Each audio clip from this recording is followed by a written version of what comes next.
Welcome back to the show Talk with Your Doc. With me is Dr. Adrian Chan, and we are talking about breast cancer. Thank you, Dr. Chan. We were talking about mammogram and the screening test for the breast cancer. What is the role of MRI test in the breast cancer detection?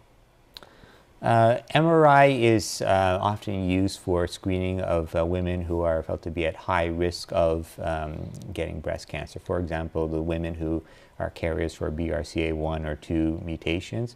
Research has shown that using MRI of the breast in addition to mammogram increases the rate of detection and of breast cancer compared to mammogram alone. So MRI is more sensitive than the mammogram itself. It can be helpful and maybe more sensitive, I think, especially often in younger women where they have more dense breast tissue, right. And dense breast tissue decreases the sensitivity of mammograms. Yes. So we do biopsies along with the mammogram, ultrasound, or with the MRI. And once the biopsy comes to the pathologist's desk, then we as a pathologist, we diagnose what type of cancer it is, whether it is in situ cancer, which is like a locally confined cancer, or whether it is invasive cancer, which has possibility of spreading to the different parts of the body. We also classify them as a lobular and ductal type of cancer. And then we do various types of tests on it, like hormone receptors, like estrogen and progesterone receptors.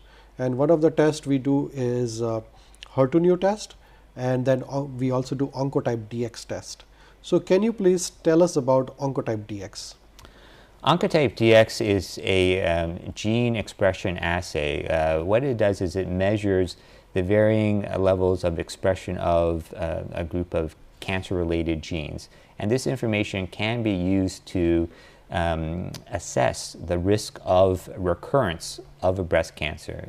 The test is often done in patients who have an earlier stage breast cancer that has the hormone receptors for estrogen and or progesterone and has not spread to lymph nodes.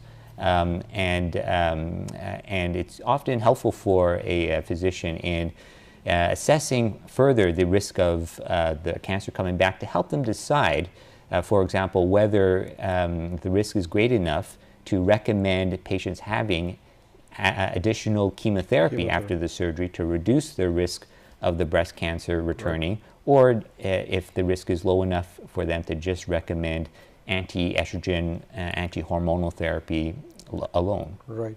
So once we diagnose the patient with the breast cancer, and a pathologist like myself will send you the report that patients has estrogen and progesterone receptors positive invasive ductal carcinoma.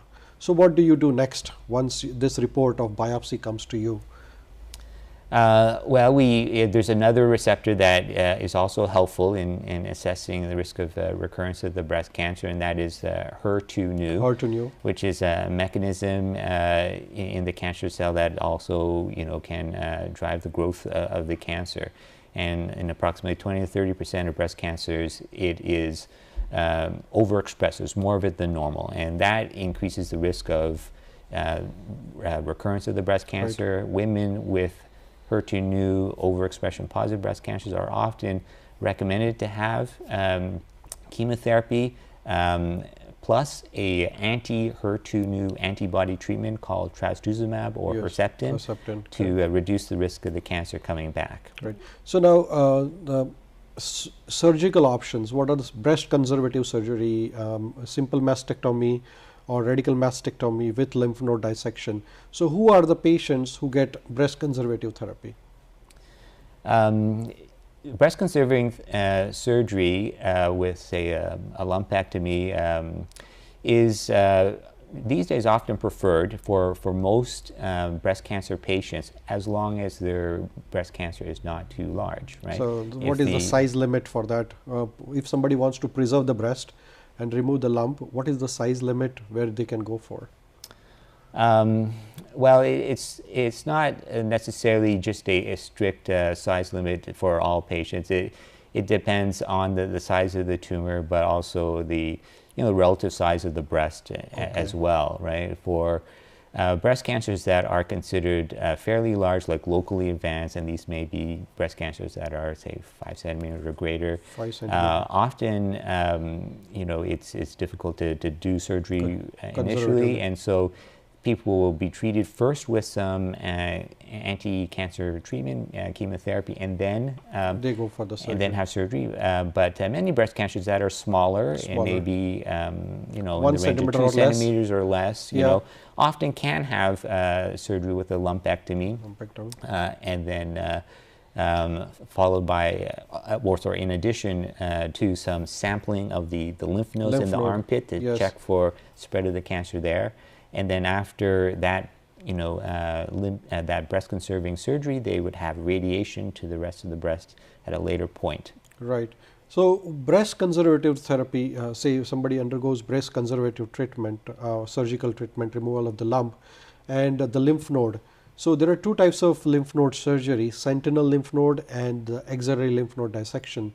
So can you please tell us about advantage of sentinel lymph node biopsy? Sentinel lymph node biopsy is basically sampling the first one or few lymph nodes that cancer cells would be more likely to, pass through if they travel, right? And it's often done to to save people from having to have a full axillary lymph node dissection where they remove a lot of lymph nodes. So that full axillary lymph node dissection has associated problems. That's why we do this. Right. It's often can cause swelling of the arm, lymphedema, which can be bothersome and impair one's ability to function with their hand. So sentinel lymph node, by removing 1 or 2 lymph nodes, if those are negative, the likely that other lymph nodes are negative, right? So it prevents the radical surgery and the morbidity associated with it. So sentinel lymph node is a good procedure, and the chances of it being detected are 99%. Is that right? So 99%, if the sentinel lymph node is negative, the chances are that the other lymph nodes are also negative. That's right. If there are no sentinel lymph nodes, involved with cancer, the likelihood of more lymph nodes being involved is felt to be low enough that they don't need to have a full axillary lymph node dissection. And in fact, these days, often if you have a tumor that's not very big and just 1 or 2 sentinel lymph nodes involved with cancer, then you may not need more lymph node surgery as well. Right. Now we talked about the treatment options. Now what is the survival of the patient with the breast cancer once he or she has been diagnosed with the cancer? Well, the survival depends on the stage of the cancer, right? The stage is a description of, in general, how extensive the cancer is in the body. There are in general 4 main stages, with 4 being a situation whenever the cancer has spread to other parts of the body, other organs like lungs or liver or bone. Unfortunately, those breast cancers are not curable. Right? Stage can 4 be treated, but not curable. But stage 3, 2, and 1 are curable, and the lower the stage, the higher the risk, so higher the likelihood or chance of being cured, with a fairly good chance of cure for stage 1 or stage 2 breast cancer. So early diagnosis is the best way to fight against the breast cancer, and reducing the risk factors, lifestyle factors, and early screening methods like mammogram will be really useful to reduce the incidence of breast cancer in the society. Yeah, I agree. Prevention with these lifestyle changes, like avoiding too much alcohol, avoiding smoking, and regular exercise, weight reduction, having a good healthy weight, and perhaps a diet that's lower in fat and rich in lots of fruits and vegetables. These things may help prevent breast cancer and other cancers.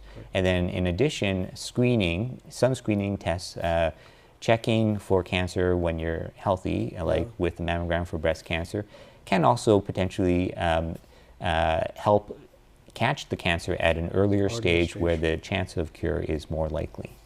Thank you, Dr. Chan. Thank you for coming to the show. You're welcome. My pleasure. Appreciate it. Please come back for the next edition of the Talk with Your Doc show. We are going to talk about the skin cancers. Thank you so much.